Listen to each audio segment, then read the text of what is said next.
नमस्कार। अभी हमारे साथ खास बातचीत करने के लिए विधानसभा से एक भावी प्रत्याशी हैं जो जन स्वराज पार्टी में जुड़े हैं। सबसे पहले सर आप अपना परिचय दीजिए। मेरा नाम दिलीप यादव हुआ और बिहारीगंज विधानसभा का जन स्वराज पार्टी का संभावित प्रत्याशी हूं और मधेपुरा जन स्वराज कार्यालय प्रभारी भी हूं और बिहार प्रदेश कार्यकारिणी सदस्य भी हूं।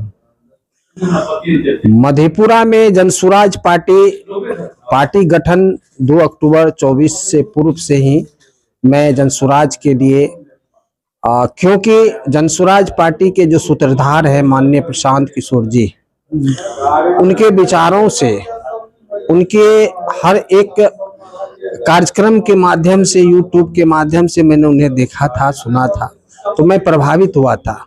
लेकिन जन स्वराज पार्टी की जब पदयात्रा में माननीय प्रशांत किशोर जी मधेपुरा आगमन हुआ था, तो मैं उनके साथ हर सभाएं में, पदयात्रा के माध्यम से जो गांव-गांव में सभाएं होती थी, उस सभाओं में मैं उनके साथ रहा और सभाओं में मुझे भी संबोधन करने का मौका मिला। और साथ में जब एक साथ बैठे तो कुछ बातें हुई, उनके विचारों से बिहार के दर्दों को काफी हद तक अपने दिलों से उन्होंने बताया और उनसे प्रभावित होकर मैं जन स्वराज में जुड़ा।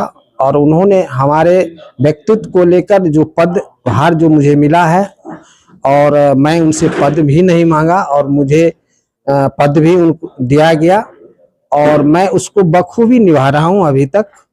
और आगे जो मुझे जिम्मेदारी जन स्वराज का जो भावी उम्मीदवार के रूप में दिया गया है, मैं क्षेत्र के हर गांव में एक सभाएं करा रहा हूं, पंचायतों में, और लोगों में एक बदलाव का जो है वहां दिख रहा है बिहारीगंज विधानसभा में।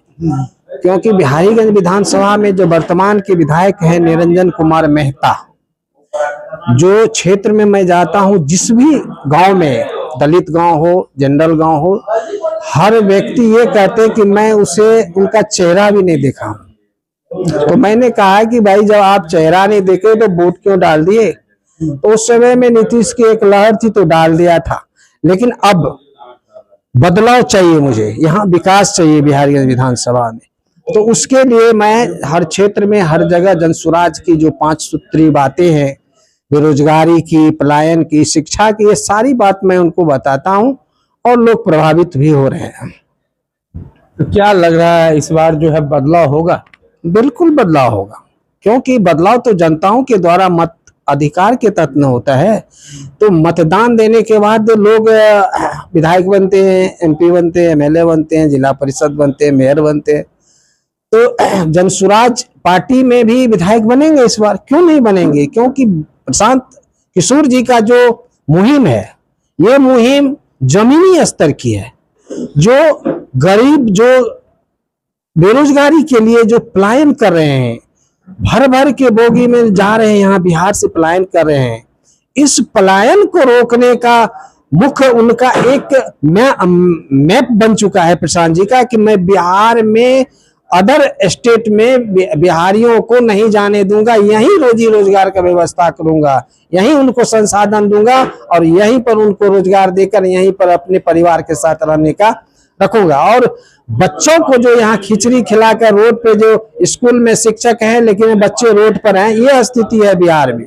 और यहाँ पे जो शराबबंदी हुई है, सबसे मुख्य मुद्दा है शराबबंदी। तो शराब बंद तो नहीं है बिहार में, कतई बंद नहीं है, हर घर में, हर जगह डिलीवरी हो रहा है और जहरीली शराब पीकर लोग मरे जा रहे हैं। बहुत घटनाएं हो चुकी है बिहार में, शराब से लोग मरे हैं। तो ऐसी घटनाएं को लेकर तो सरकार को चिंता होनी चाहिए कि शराब को, असली शराब जो ब्रांड है, जो बिक रहा था, लोग मरते नहीं थे, लेकिन आज तो जहरीली शराब से लोग मर रहे हैं। अच्छा, बिहार में आपको कौन कौन सा नशा देखने के लिए मिला है? अरे सबसे बड़ा सूखा नशा, जो शराब जब से बंद हुई है, युवाओं में सूखा नशा काफी बेहद हो चुका है। हर शहर में सूखा नशा चल रहा है और उससे बच्चों का ब्रेन पर असर पड़ता है और वो बच्चे, परिवार बिलख रहा है बच्चों के लिए, क्योंकि वो बच्चे किस ओर जा रहे हैं, बिहार किस ओर जा रहा है, ये रोना हो रहा है बिहार के। जिम्मेवार कौन है? नीतीश कुमार है, बिल्कुल नीतीश कुमार है। परिवर्तन होके रहेगी और जनसुराज पार्टी निश्चित रूप से इस बार सरकार भी बनाएगी। कितने सीटों से चुनाव लड़ेगी? बिल्कुल 243 सीट से चुनाव लड़ने जा रही है पूरे मजबूती के साथ। क्या लग रहा है 243 सीट पे जीत हासिल करेगी? बिल्कुल बिल्कुल, जनता मुहिम कर हो चुकी है। जनता ये चाह रही है कि बदलाव हो, सरकार भी बदलेगी, व्यवस्था भी बदलेगी। ये निश्चित रूप से जान लीजिए, प्रशांत जी का अभी 50% नहीं 40% ही मुहिम चला है। 60% आते आते 100% आते आते तो लहर ही लहर रहेगा बिहार में। कोई दल नहीं दिखेगा, ओनली जनसुराज। जनसुराज का मतलब? जनता का सुंदर राज, बस यही जनसुराज का मुख्य उद्देश्य। धन्यवाद।